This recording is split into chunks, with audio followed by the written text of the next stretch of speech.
This is our 26th talkBD live event, our last of 2022, which is really amazing to me. I'm Erin Michalak. I'm a professor in psychiatry at the University of British Columbia in Vancouver, Canada.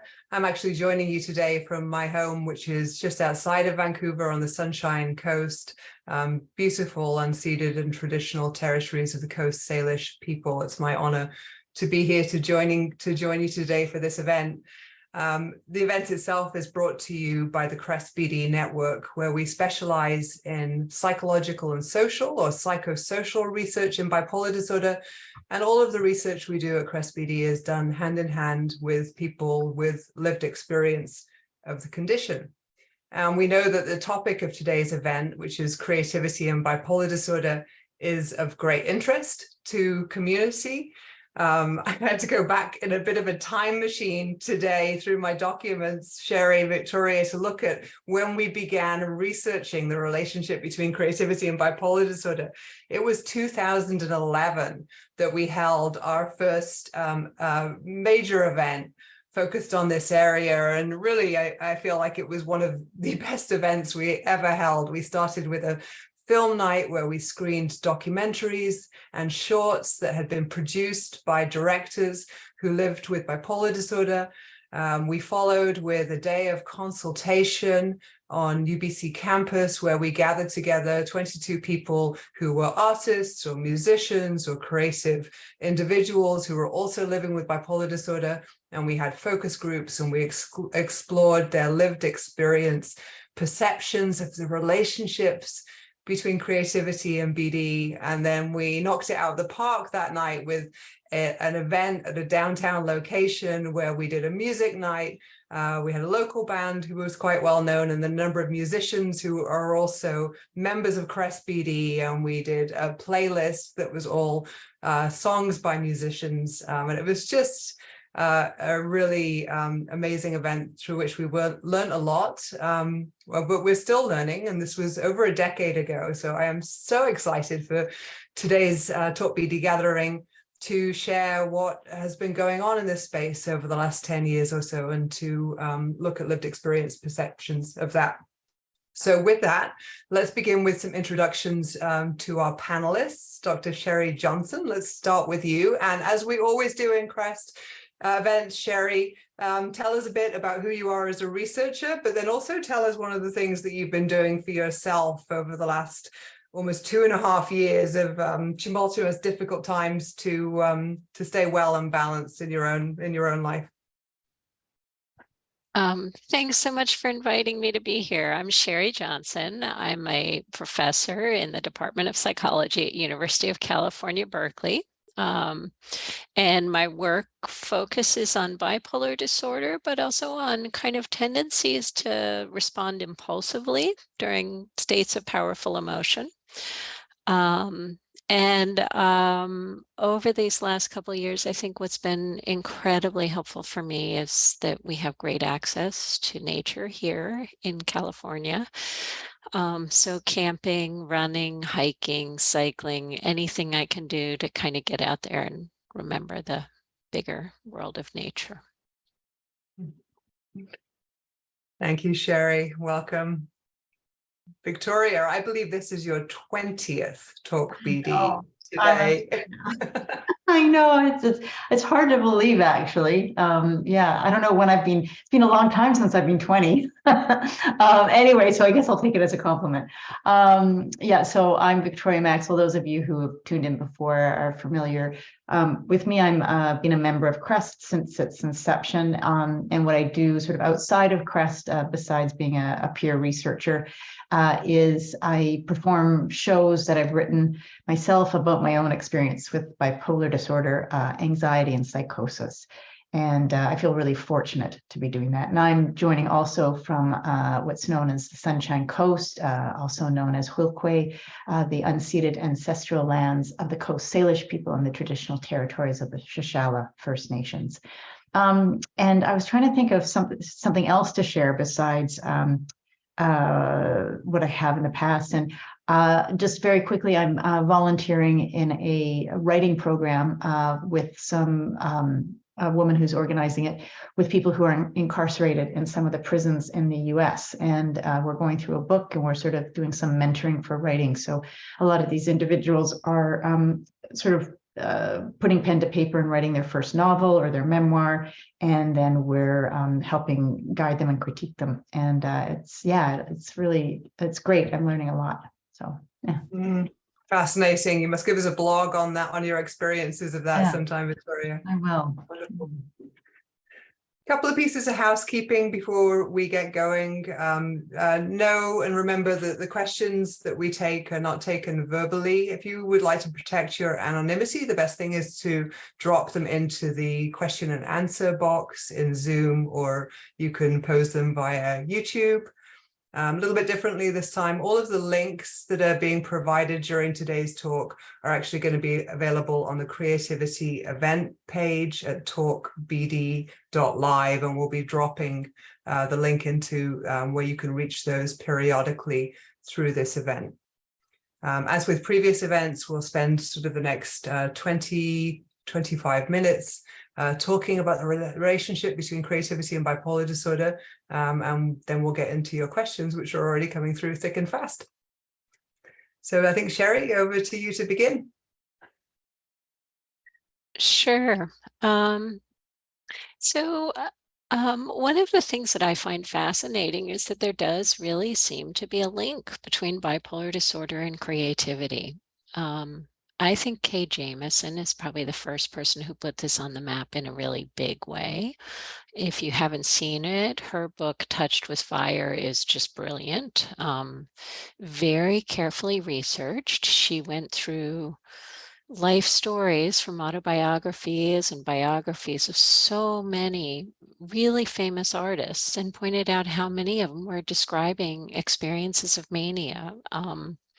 I made myself a cheat sheet. It's not thorough, but William Blake and Sylvia Plath and Ezra Pond and Edgar Allan Poe. I mean, what would happen to high school literature classes without these contributions? And then in music, similarly, I mean, Handel, Ives, Mahler, Rachmaninoff, the lists go on and on and on. And visual artists, I mean, we've all heard about Van Gogh, but the lists there are also just stunning. Kandinsky, for one of my favorites.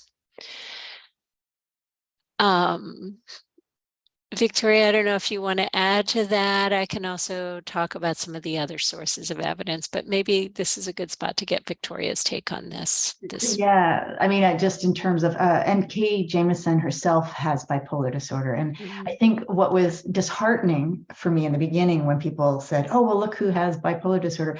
Some of those people died by suicide. And so it wasn't something that inspired me. But then there were other individuals who were prolific and produced incredible qualities of work and were living great lives. And even now we see it more, like Demi Lovato, I think Halsey, Russell Brand, sort of some people that Mario Bamford, the comedian and things. So to me, even the contemporaries are even more important to focus on, because sometimes I also trust that they're discussing their own diagnoses as opposed to us looking at the individual's behavior and coming to a conclusion that they had bipolar disorder, even though it's very likely that it's true. So yeah, and I find them very hopeful because they're doing things that they love and they're thriving.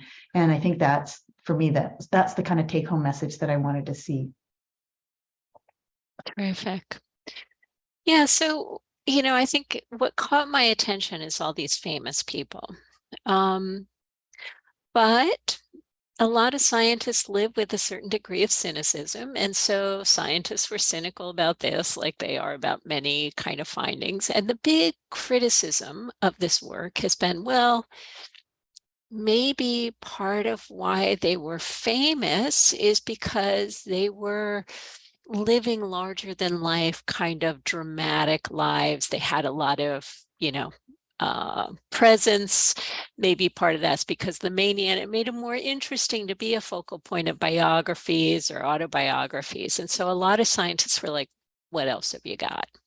And at this point, we do have a lot else. I mean, so one thing people have done is they've gone into groups of artists and musicians who are really highly accomplished, like the Iowa Writers Workshop. It's this sort of dream plum kind of workshop for really terrific writers. And they've gone into that and said, okay, how many people here have experiences of bipolar disorder? And they come up with rates that are like 8%.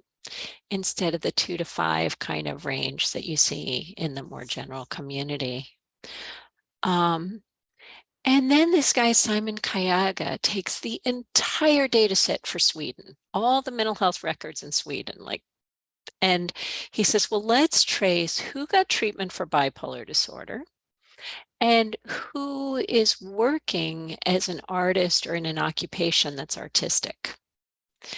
And he shows that people with bipolar disorder and their family members were much more likely to be employed as artists, as authors, as writers, you know, so in these creative jobs. Not everybody, though.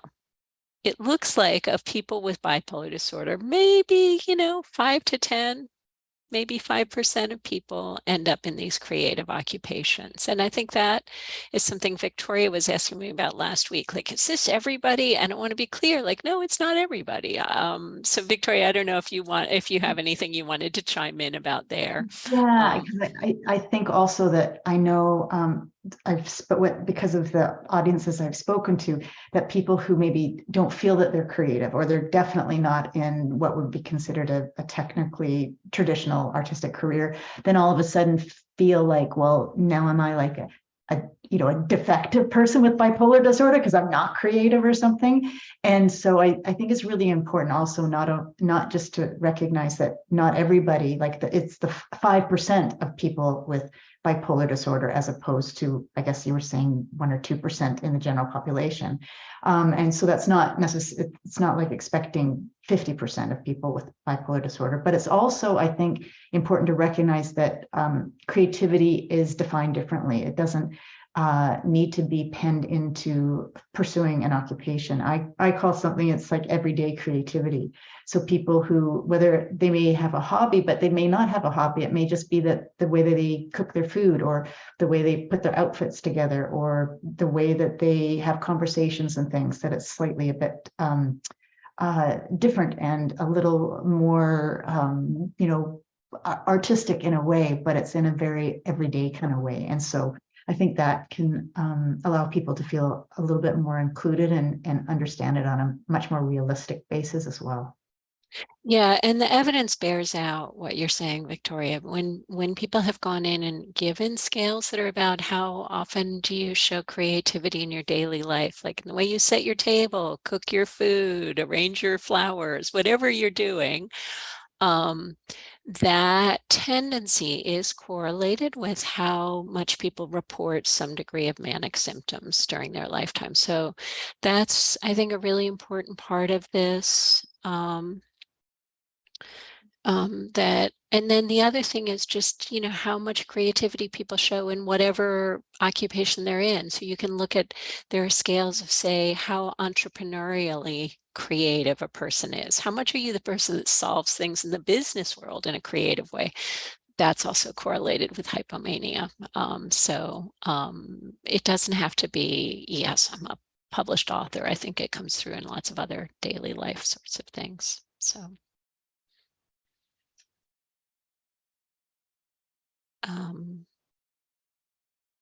Maybe it's helpful if we talk a little bit about, okay, when during the course of bipolar disorder does this come out? Because I think the number one question that a lot of people have is, well, do I have to be manic to have creativity? And are my medications going to interfere with my creativity? And we get this question a lot. First thing I want to say is that depression makes it very, very hard to be creative. Creativity takes a certain amount of energy. It takes a certain amount of self-confidence, and depression is really menacing for both of those. So sometimes when people come out of depression, they're inspired to try and make sense of things in a different way. And that's different than just being in the depths of depression, I think it's pretty clear scientifically and also just personal accounts that that's painful for creativity.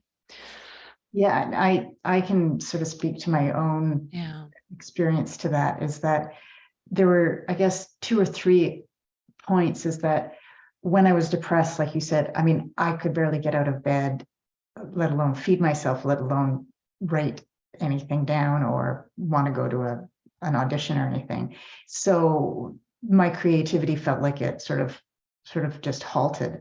But then when I was in a manic state, I'd be writing prolifically, like poetry and, stories and all this stuff. And they were really, really bad stories and bad poetry. And although I thought they were really great, of course. And I guess what the hopeful thing is that because when I was offered medication, one of my fears, and I think a lot of people share this, is that the medication is going to dull my senses, dull my creativity. And so I, was quite hesitant about that, or the side effects were going to do that. And what I found was that my creativity is far more stable, even though I rarely go into mania. I might have a little bit of hypomania, but not that particular amount. But so the quality of my work is much better, and the sustainability of being able to do it on a regular basis is much more consistent. And it's not just medication, but it's just having treatment, right? And having my own self-management tools and things like that. And creativity is one of those self-management tools as well. But and I don't know if there's any research around how medication affects creativity, but I know for myself is that the quality of my work when I was in any of the episodes, I didn't have a good objectivity as to what the quality was like. And in retrospect, when I look at it, it was not very good. Victoria's not alone in that experience. There is some lovely analysis of Schumann's musical portfolio, because Schumann was, we have a good record of what dates he wrote music, and we have some records of what his mood swings were, and people have gone back and put those together. And when Schumann was more manic, he wrote a lot more notes. He got a lot of notes on the page. But if you want to look at what part of that catalog is still being played, it's not the manic pieces. It's the pieces from when he was in a more stable state. And so that's one way people have looked at this. The other thing I always tell people is that one of the better studies we have out there, the researchers go in and they interview people about how much they've accomplished in terms of creativity in their lifetime. They ask them about, have you written poetry? Have you published poetry? Have you written stories? Have you published stories? Have you written music? Have you had it performed? Have you performed music? They categorize everything, right? And they do these interviews with people who have bipolar disorder that's severe, people who have bipolar disorder that's mild, and their family members. It turns out that the group that was most creative was the family members. Now, when I hear that, I think, okay, good news. It's in the genes, not in the symptoms. You don't need those symptoms to have the creative output. What you need is the genes, and you were born with those. So great. No reason to push the mania as though that's going to make you more productive creatively. That's yeah, because when I first heard you say that, I went, oh, so that means people with bipolar, their families get most of the creativity. But I hear what you're saying is actually that when they're comparatively, it's who has the most, has nothing, the correlation isn't to do with the actual symptoms of severe mania or mild mania. And that is good news. Yeah. The other thing that came out from that study is the people who had more severe mania were having less creative accomplished than the people whose mania had only ever gotten to a more minor point. And that makes sense, because mania makes it difficult it interferes sometimes with the opportunities that people might have. Their kind of sense of self-esteem can take a hit, and you need your self-esteem to kind of really successfully put yourself out there as an artist. And so really what that study said to us is we've got to protect people. We have to kind of help them have a kind of stable spot to let this creativity flourish, is how I think about it. But Yeah, and I think also, and you may know about this, is that when it's a severe condition, that it would depend on a person's access to treatment as well. So people who are more privileged that have severe bipolar disorder, but have maybe earlier access to treatment and more comprehensive, they might have the ability to be stabilized on a better level. And then the creativity, so they may not get captured in the same kind of research in some ways. Yeah, no, exactly. I mean, everything I know says we've just got to protect people and help them kind of find a stable space where they can kind of have their creative strengths come through. And there's no evidence that medication profiles are correlated with less creativity. Although one thing I think is really important to talk with doctors about is if your medications are so sedating that you do feel duller, then it becomes really important to work with your doctor on, okay, how do we adjust this? And, how do we find the kind of right profile so you're not feeling that sort of heavy, blunted thing? Yeah, and that's what I went through actually, because my mom has bipolar disorder, and she worked, lithium worked really well. So they put me on lithium right away. And, or when I finally accepted that I would take the medication. And I just had flat affect and I wasn't, really couldn't experience very much. And creatively, it was, for me, sort of a disaster. And so really it took probably 2 years to find not only the right kind of medication and the combination, but also the right dosage. And so, and it was not just me, I mentioned it before, that my dad helped advocate for me, because he saw still the symptoms that were breaking through. Like maybe I wasn't going into psychosis, or I didn't have the severe anxiety, but I was still having sort of a lot of depression, or I don't know if I was having mania necessarily. And so he went in once with me to my psychiatrist and just said what he saw. And I think it helped my psychiatrist figure out, okay, so this is maybe what we need to tweak and move over here and do that and stuff. So, I really encourage people to don't give up if you feel like, this is as good as it gets, because that's exactly what my dad said, is that this isn't as good as it gets. And when you're suffering, and I don't use that word very frequently, when you're suffering with an episode within bipolar disorder, it's often not just hard to advocate, but I didn't feel like I was worthy to advocate for. And so it's, I think, really important to have somebody that's got your back and can do that, so that the things that are important to you in your life can stay in your life. Well put, Victoria. You both very elegantly spoke about the relationship between elevated mood states like hypomania and mania and creativity. But I'd love to hear your perspectives as well, briefly, on the relationship between episodes of depression, or even mild symptoms of depression, and creative outlets and outputs. Yeah. We know, even outside of bipolar disorder, that unhappiness and worse, depression, are terrible for creative output. There's a lot of mythology that that's, you struggle, that inspires art. But in that state, they are crushing for creativity. Now, that's different than saying, okay, when you come out of the depression, you may want an outlet to put into words and to be able to kind of rethink your experience, and you may be inspired to try and communicate that experience. But the state itself is so rough on creativity. Yeah, yeah. And that's the only thing that I have seen is that within the state of depression, even if it's mild depression, because it's that sort of loss of interest in things, right? And then the more severe it gets, the more disabled I can feel, or lack of functioning.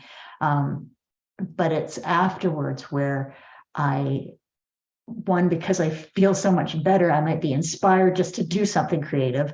And then because I've had this experience that is so, lends itself so much to being able to be expressed in a creative way, I can use that as fodder, but I still feel like I could write about things even if I hadn't gone to those depths.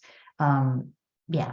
So, yeah, I totally agree with the whole thing. That I've rarely seen anybody who's so depressed. To me, it would be similar to if someone was a really struggling with severe alcoholism or substance use.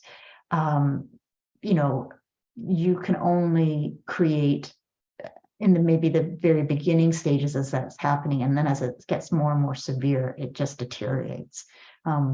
Both on, you've seen people who just, aren't being able to do that kind of stuff after when they've had years of substance use, misuse, or alcoholism. So there's a psychologist who's part of the talkBD network, Greg Murray, who's even argued that because creativity and depression are so tightly entwined, that one thing for a person who really does have a track record of being creative, so let's say that it's been part of your daily life to write or to paint, that might even be an index for you and your doctor to pay attention to, and whether you've got the right medication profile. Like, am I getting enough relief that I can go back to painting, or that I can go back to my creative endeavors?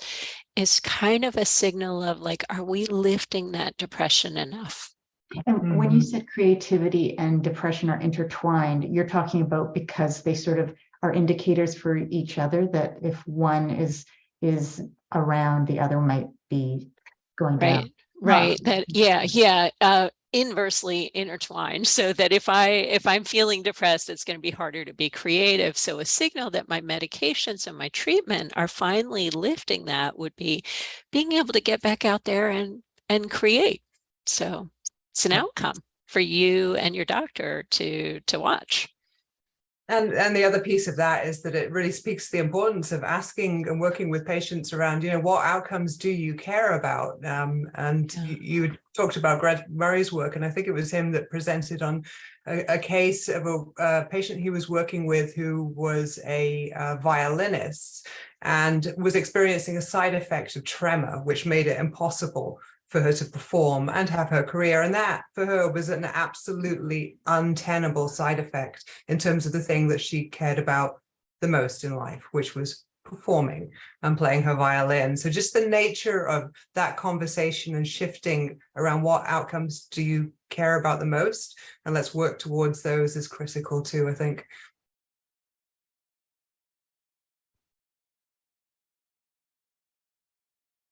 Maybe we can talk a little bit about, okay, so you are an artist with bipolar disorder. How do you survive? How do you protect? How do you nurture this? Victoria, I don't know if you want to go first. I have a couple thoughts, but you have a lot of thoughts here. Yeah, I think we probably share some of them. The first one for me is always sleep. It's sleep, even if it's not about creativity. And that can be challenging, particularly, let's say, if you're an actor and you're doing overnight shoots, or you're doing sort of a run that's, shows that end at 11, and, sleep patterns. So, and for me, it's when, like, I'm beginning to travel, but I was traveling a lot. So there were time zone changes and just sleeping in different places that I wasn't familiar with. So making sure that if my sleep has to be irregular hours, how do I make it as consistent and as familiar as possible so that I get the best quality sleep? So it might not be the same hours every night or at the same time, but how do I get the deepest sleep and maximize it as much as possible? That's probably the first one, because if that shifts, then my mood really begins to go. And I think also really the first thing that comes up is about my self-esteem. And so there's often a lot of rejection involved in the arts. And so finding ways to build my resilience. And that has come a lot with therapy, counseling, and also a strong social network. So I have friends around me who are my cheerleaders, and I can sort of disregard the one, grimace in the audience where they, or like this, what happened when I was performing, where this one guy was actually reading a newspaper and turning the newspaper really loudly while I was performing. And I just went, all right, I know that the newspaper has more interest than me. And so that, and so being able to talk to friends after that and laughing about it and everything. And obviously it meant something to me because I'm still talking about it 10 years later. Yeah. And so those kinds of things, I think. And I think that there's a couple of other ones I know you were going to mention as well. I think those are two really critical pieces. And with the sleep, one of the things I think that can be very common for people with bipolar disorder is a kind of, once they're excited about a goal, they're going to go full bore after that goal, and it's hard to kind of disconnect. And I always sort of say what you want to do is test whether you still can disconnect. You get excited about a project, tap the brakes and see if you can still slow down. Oh, that's good. And I think we tell this story in the art and creativity world of like, oh, only through sheer 99% perspiration am I gonna like excel as an artist. And yet, go see a lifetime retrospective of a famous visual artist, and you will see that they spend 20 years coming and going from a theme. But I think it is the coming and going that allows us, each time you come back in with a little bit of a new lens and a little bit of insight, and you can't have that unless you put it away, get your sleep, and then come back in. So I think there's a lot of reasons for the sake of creativity, but also your health, to tap the brakes, get your night's sleep, and then come back in fresh. There's a quote that sort of applies, and it's been attributed to a number of different people, but it says that it takes 20 years to be an overnight success. And I think that's, very hopeful for people, for those of us that are quite impulsive and impatient, that want to just do it now and, go for it and wonder why it's not happening all at once. So, yeah. Yeah. And then I think also this, creativity is a world that engenders criticism, and there is criticism of things that are closer to the heart than many of the other things we produce as human beings. These are expressions that are uniquely ours. That's why they're creative. And so I think self-compassion for that process, school yourself in how many really incredibly accomplished artists have faced people saying, no good.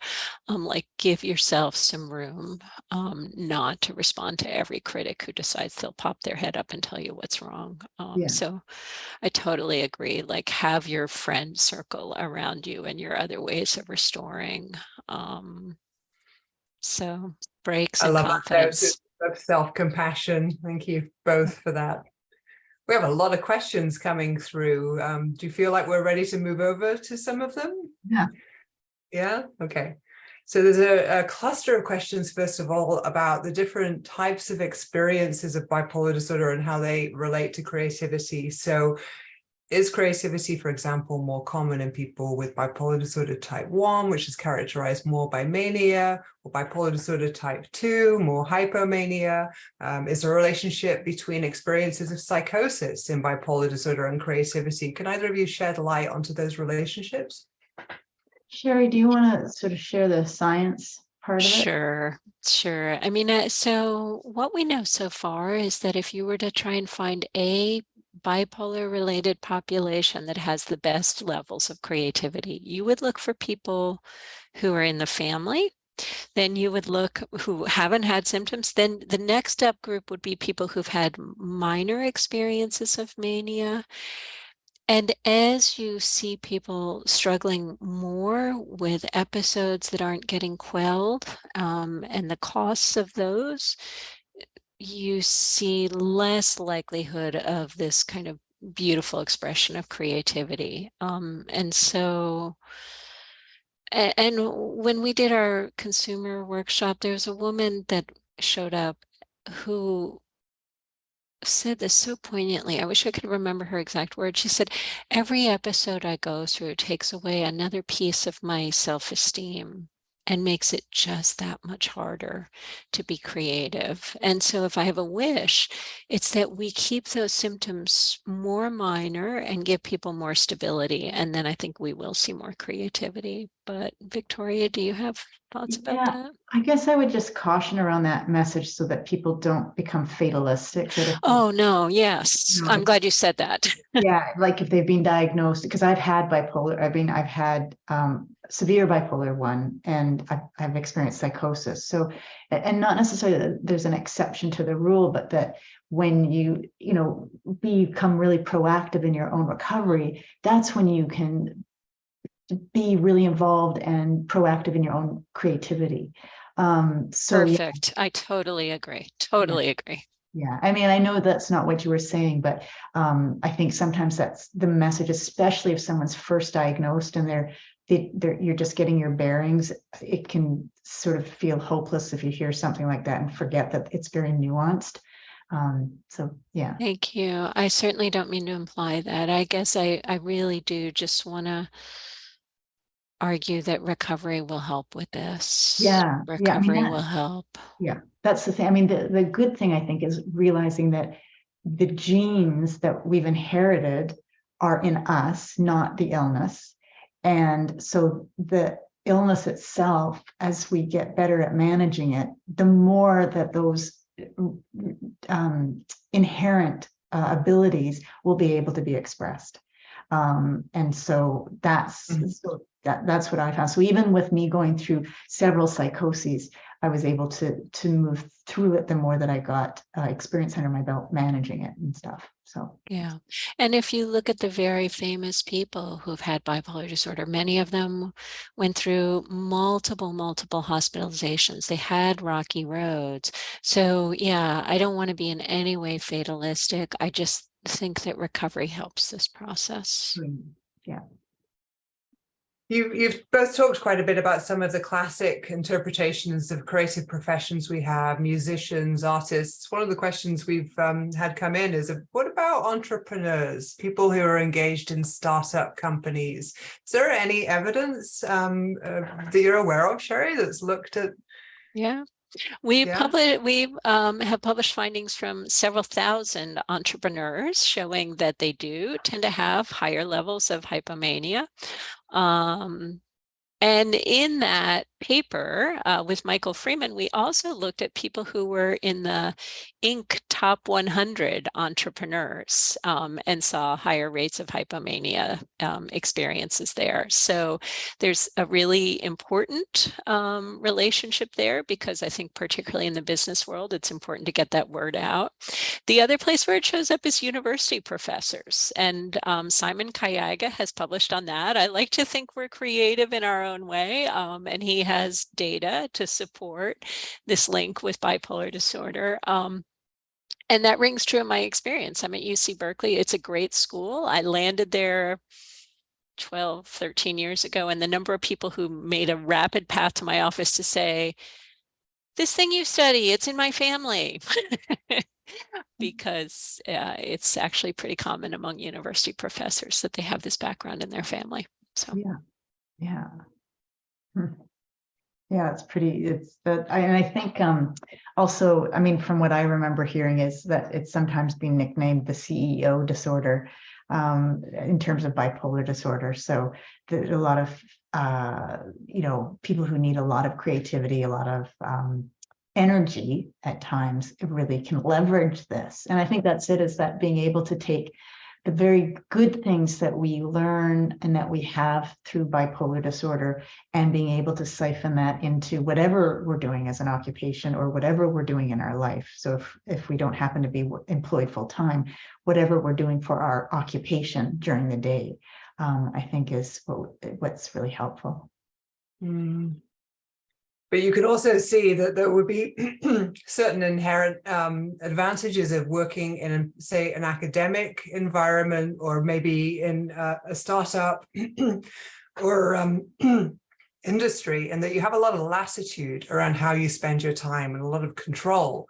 But there are other professions, working in the service industry, being a musician, where it's quite challenging, that you can be exposed to drugs and alcohol on a daily basis, sleep dysfunction and dysrhythm. And so, really thinking about those professions and perhaps some of the inherent risks that come, or advantages that are conferred by certain professional areas, is probably worth thinking about too.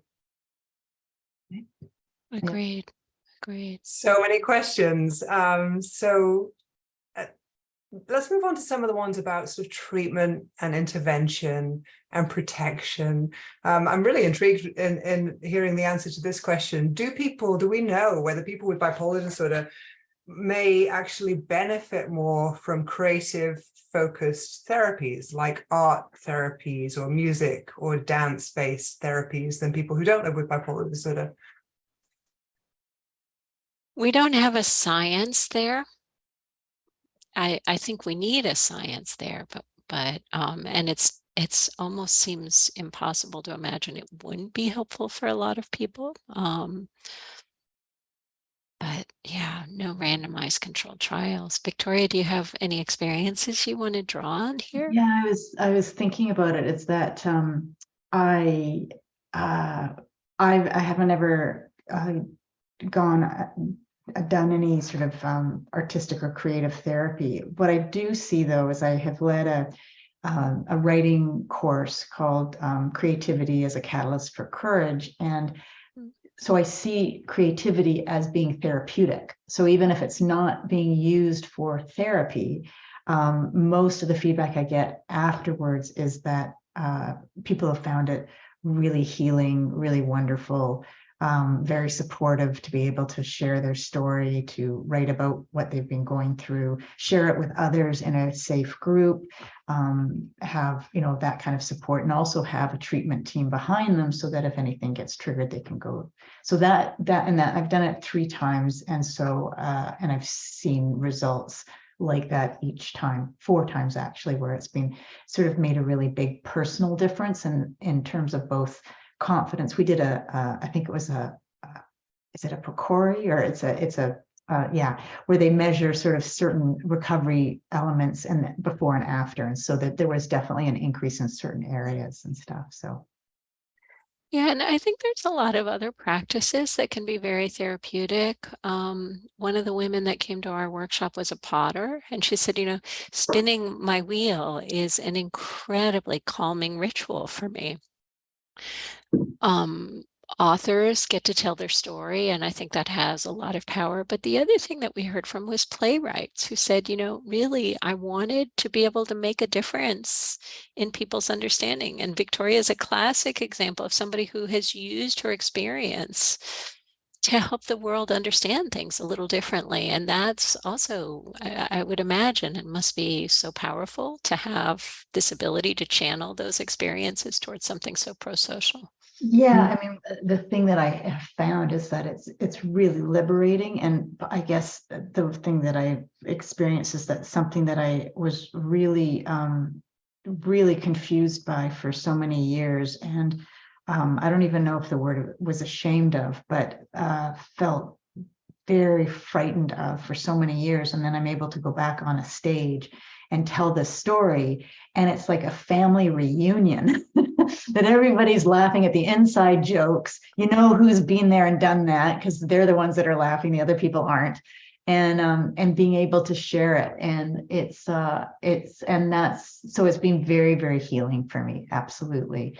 And then to be able to come full circle, because I was trained as an actor to begin with, and so to be able to perform it in particular is extremely healing, and to write it as well. So yeah.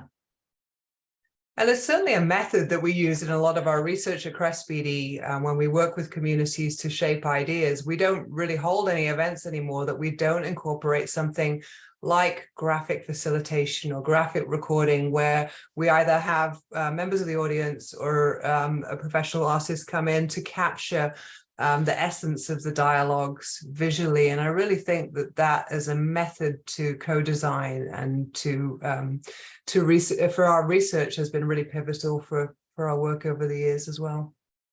I do know and recall it, but this was for anxiety, is that there's a whole program about improvisation. So people who learn improv who have anxiety disorders, which you would think would just instill absolute panic in most people. And there's research to support that it actually helps people reduce their anxiety because of a number of things. People learn to be spontaneous, they learn to trust themselves, they learn to trust other people and things. So for bipolar disorder, I think certainly it can be a real mood, I was going to say mood booster, but I meant more like self-esteem booster and confidence booster. Well, let's stick with the art theme for a moment. And then this is a poignant question. I'll read it verbatim. So ever since my last manic episode, I'm afraid to make art again. I remember how last time it started with just being really inspired to paint, and then it got worse and worse, and I ended up in the hospital. My art practice is important to me. How can I start painting again without getting manic? Yeah, this is this interesting, how do you do something you love, which I think we want to, we all want to do the things we love, but then be able to test the brakes for, can you walk away? Do you have brakes still? So we do these things that get really exciting and really valuable and really meaningful, but can you set almost a clock that says, okay, after half an hour or after an hour, whatever the time period you think is appropriate, can you pause? Could you disengage? Could you back away and put it away for a little while?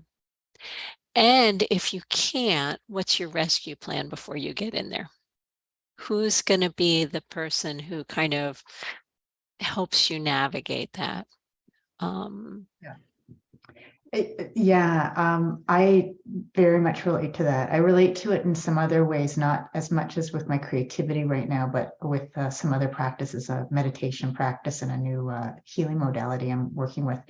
And so I did exactly what you suggested, Sheri, is I talked to my therapist, and she said, so what are the signs that you see when you would be starting to go in the wrong direction?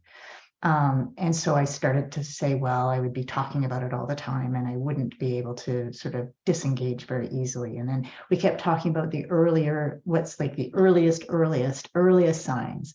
And then what would I do if that was the case? So that was sort of a safety net, which also allowed me to relax a little bit because I felt then I could go into that. And then being very clear about the boundaries about what I'm going to, and it's exactly that, saying, okay, so I'm going to say I'm going to like prescribe 20 minutes and that's it.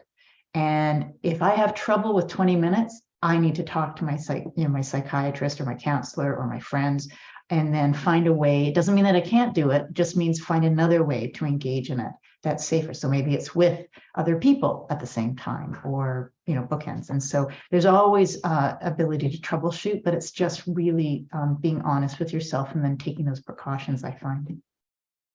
I just want to also highlight that I don't think this is an unusual concern. I had heard this kind of story enough times that we did a study on it, and we asked people who had bipolar 1 disorder, have there been times in life when you avoided the most meaningful and valuable roles because you were worried they would make you sick? So falling in love, having kids, doing a job change, doing your art, and 2/3 of people said they had struggled with that at least once in their life, which I find really sad. and says to me just exactly what Victoria is coaching here. We need to kind of find ways to give people skills to enjoy those incredibly powerful moments safely, with comfort, with confidence, with bookends, with support. We can't have people just retreating from the things that are most exciting. No. It's not okay. And I think self-management and skills and support are really powerful tools here. I think we have time for a couple more questions, but we won't be able to do this first one just servicing the amount of time we have. But it's really how are people with bipolar disorder more creative? What's the neuropsychological basis for that? And maybe, Sheri, you could just reflect on how far off or how close we are to understanding some of the precise mechanisms underpinning this relationship. Yeah, so for years I thought we'd find a silver bullet mechanism. And then when we did our kind of focus groups, I realized there's not going to be one mechanism. Some people are doing it for self-expression, for soothing, because they have life experiences to write about. And then for others, there may even be a personality or neurocognitive piece to this. We've worked really hard on the idea that one of the things that comes along with bipolar disorder genes is a willingness to work hard and persevere when there's not like a big giant reward at the other end. People with bipolar disorder across a lot of studies will work harder and be more ambitious, even if it's not clear that there's some huge payoff. And we can see that in personality and behavioral scales. I don't think it's the whole story, but I think it's part of what's in there. That's I hadn't heard that before, and it actually is quite moving to hear that, because I've always felt that, but I didn't know that that was actually in the science.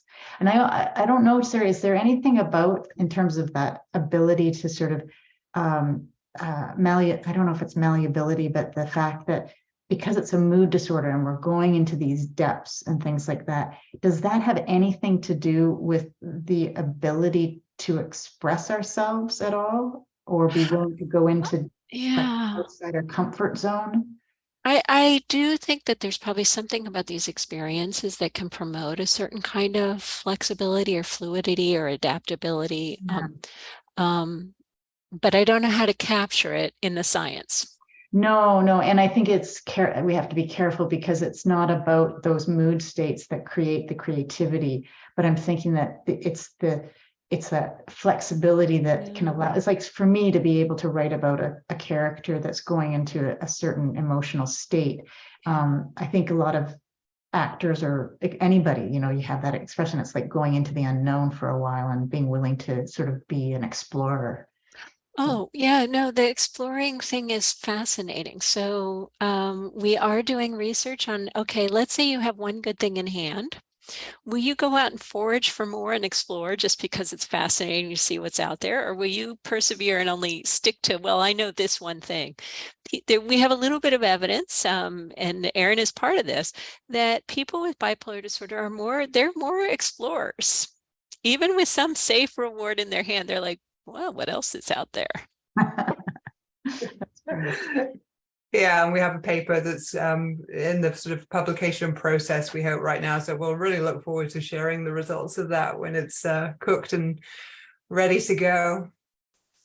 Okay, I think I need a little bit of time to run through a couple of resources at the end, and I'll invite you, Sheri and Victoria, just to dwell on any last sort of closing messages that you'd like to share after that. So I'll come back around to you.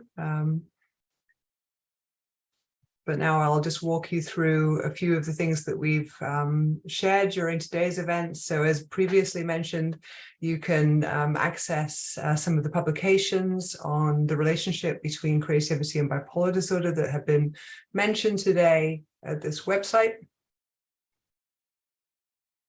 The CALM program, expertly and beautifully led by Sheri Johnson, is available at this website, calm.berkeley.edu.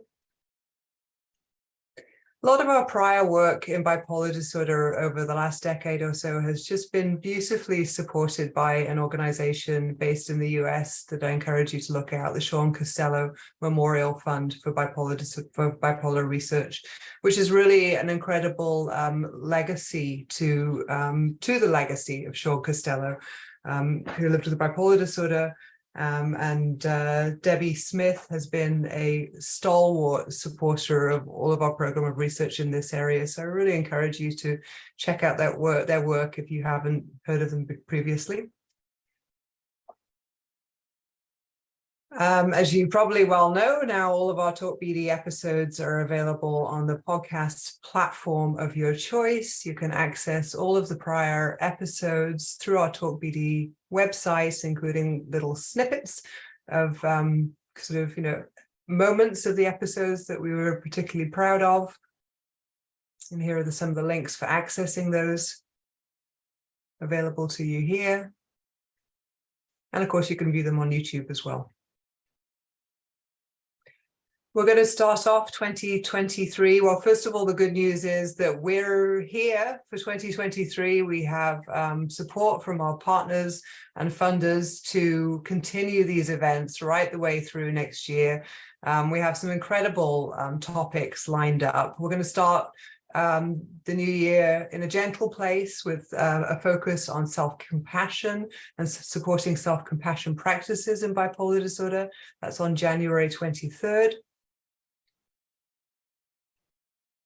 And we are really very keen to hear from you about future topics that you would like to see us cover.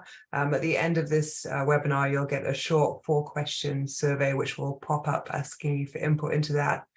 You can learn more about CREST-BD and our program of research at our academic website, which is where you can also sign up for our newsletters about different research opportunities and publications. Thank you, a huge thank you to all of our supporters who allow us to be here. We've been doing this since the very early days of the pandemic, March 2020, and it's just been one of the most incredible things to be involved in. And I think that's really down to the participation of the audience and your questions and authenticity that we create in this space together. And a huge thank you to Sheri and Victoria for our time together today. I wonder if you would like to round us out with any closing thoughts. It's always fun as researchers when we can contribute to something that helps destigmatize. And that's why I think this is in part such an important line of work.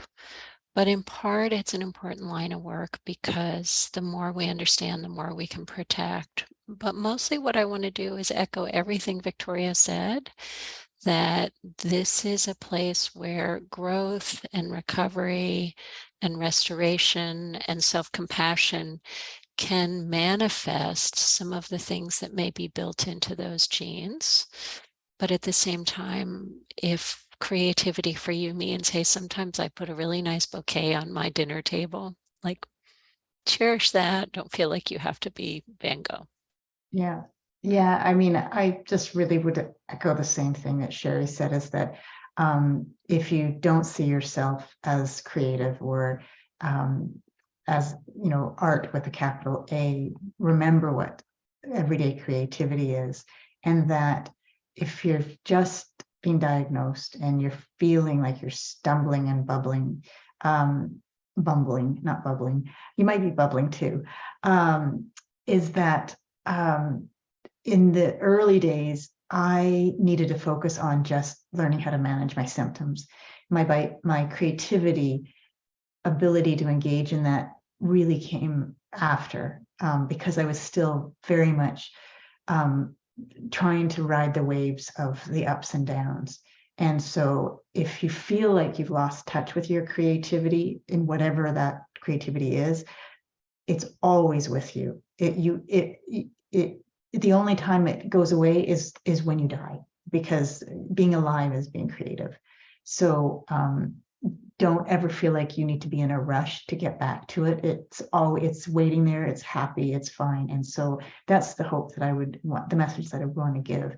And then slowly you can learn. You'll know. It'll poke its head in, and you'll sort of go, oh yeah, okay, I think I can do that.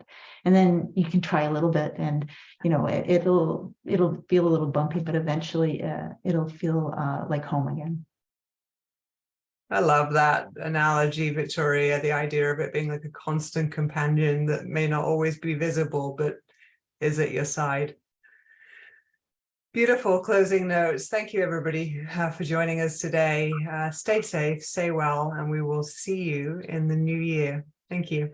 Thank you. Bye. Bye, Sheri. Bye, Erin. Thanks. Thank you.